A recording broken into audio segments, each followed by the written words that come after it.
Hello everybody, this is Maniac4Bricks, and I am here today to build set number 6155, the Deep Sea Predator from Aquasharks. This is one of the earliest of LEGO diving themes, I believe the first one, even before Town Divers. This set comes with 99 pieces, one minifigure, one shark, and apparently, according to Kohl's back in the day, it retailed for about $20.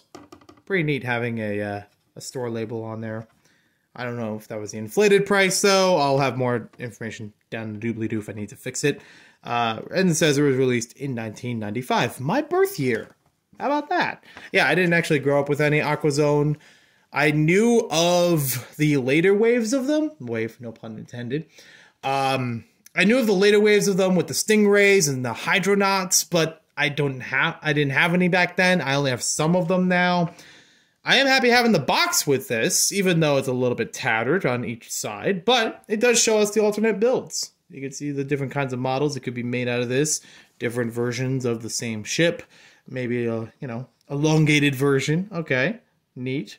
Ones without those giant panels. Okay, that's more conventional. That's fine. That one's pretty neat. I kind of like how that looks. I don't know if anyone's actually done video on those. And if you guys would like to see them, let me know in the comments below. I'm going to fold that up. There it is on the other side. This one did come with a cardboard tray. At least when I got it from the eBay listing, but I'm sure the original set had that as well. So that was nice having that in there, and also helps keep the box in good shape. So I'm going to open this up, build it, and give you my thoughts about it.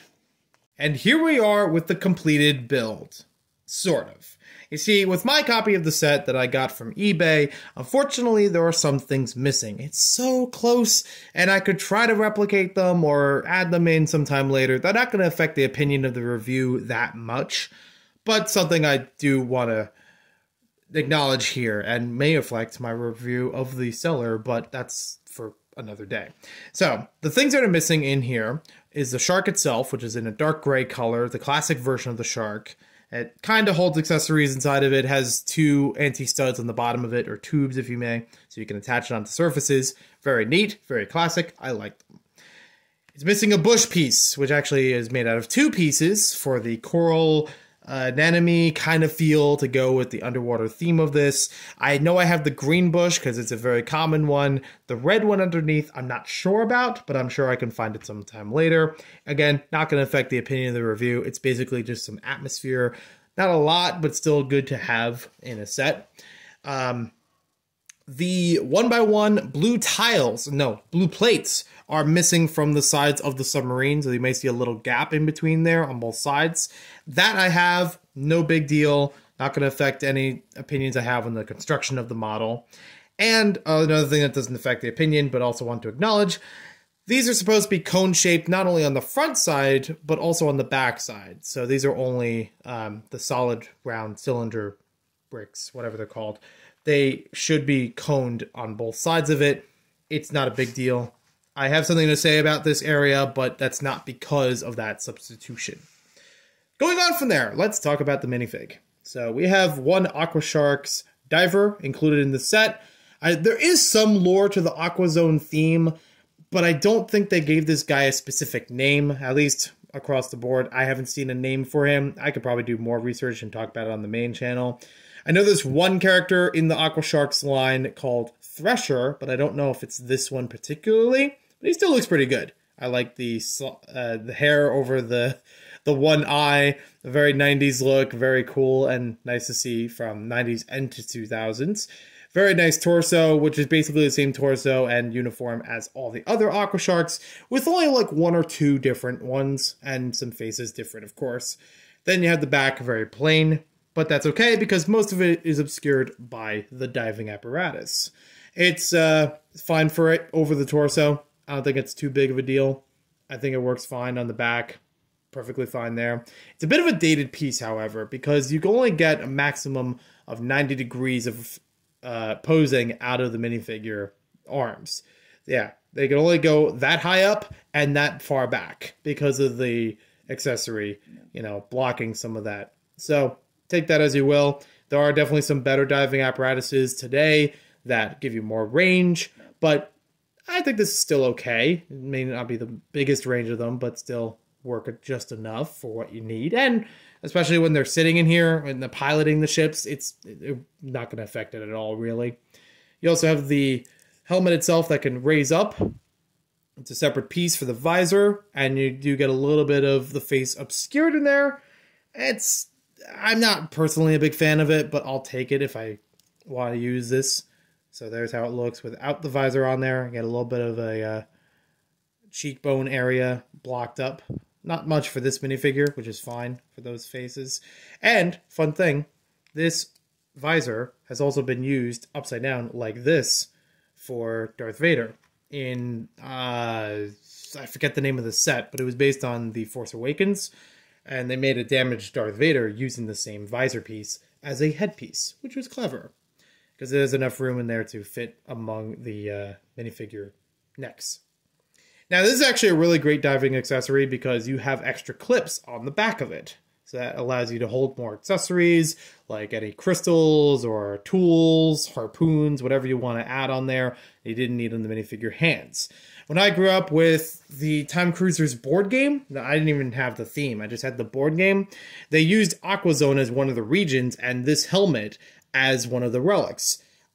Pro tip, get that helmet, because it makes carrying the accessories from other parts of the board so much easier than trying to juggle them all in the minifigure's hands or head or anything.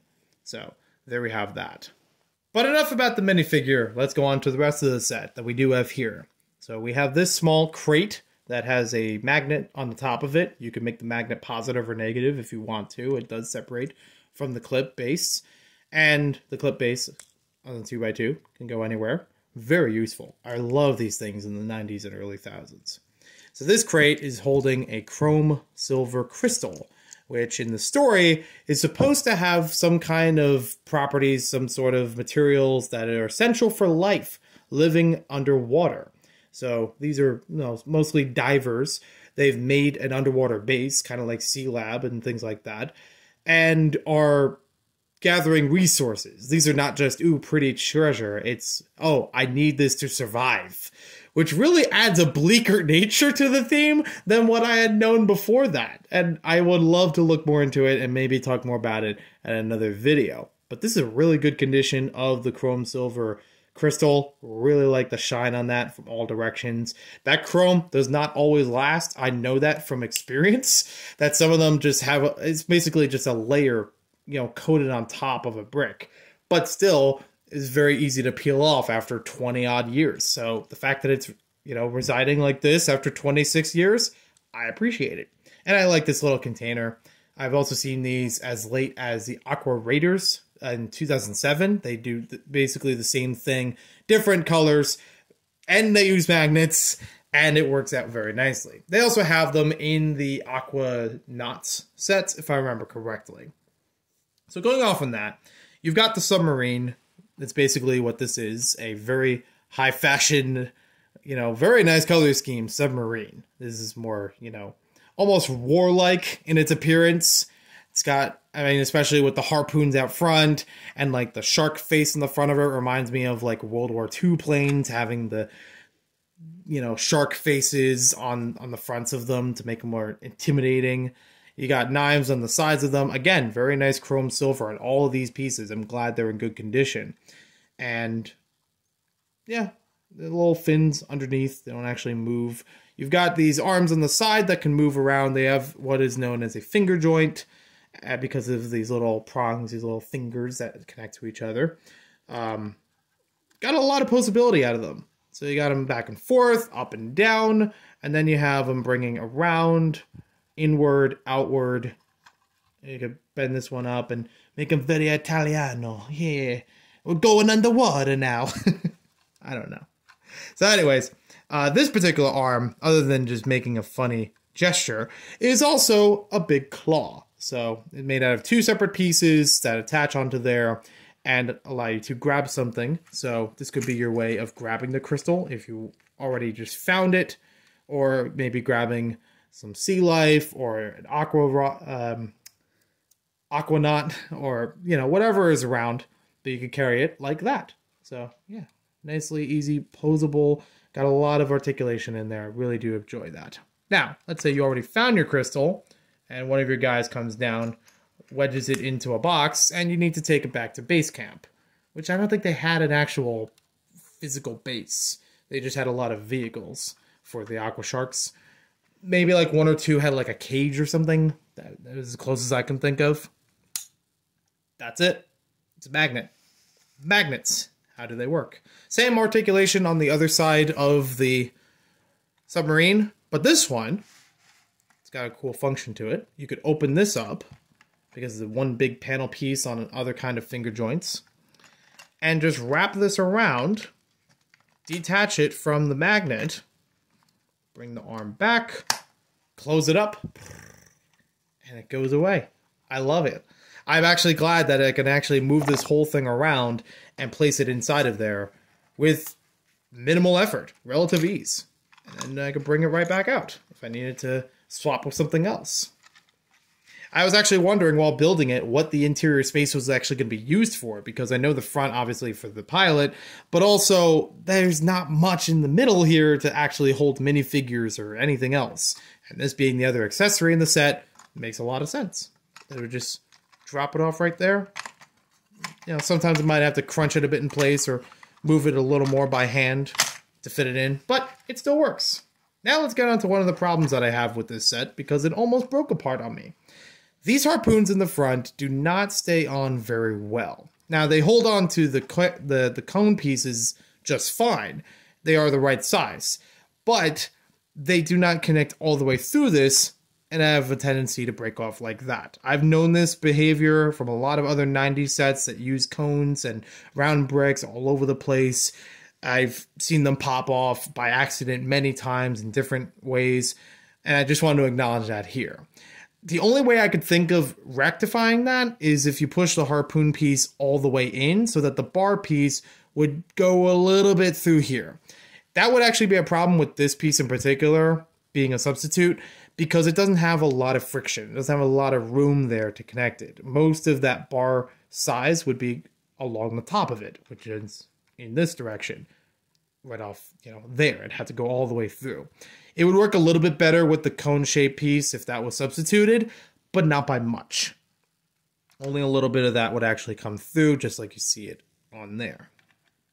But I wanted to acknowledge that because I'm sure it's going to break off on me, even after the video.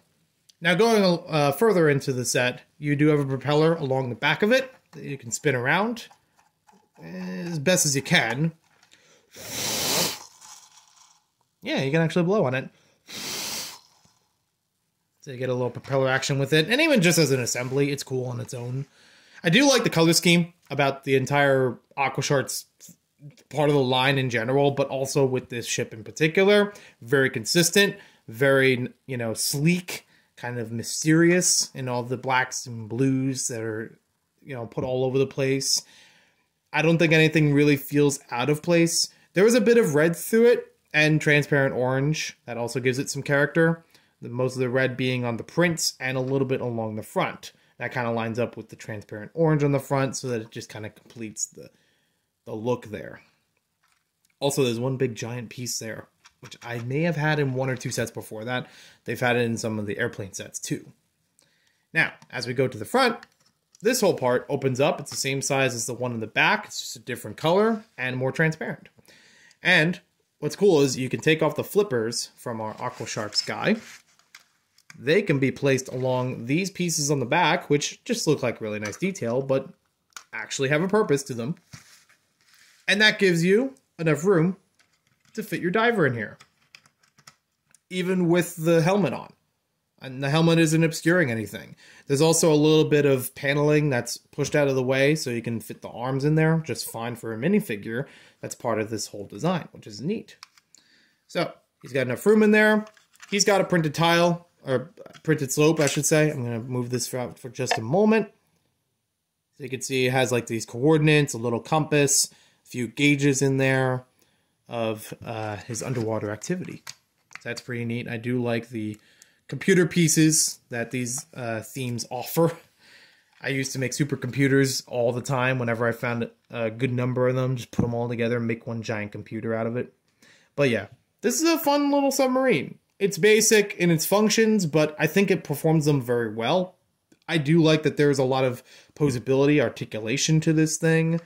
I do wish I had the shark with it from the eBay listing, but the shark in general for the set is a good inclusion.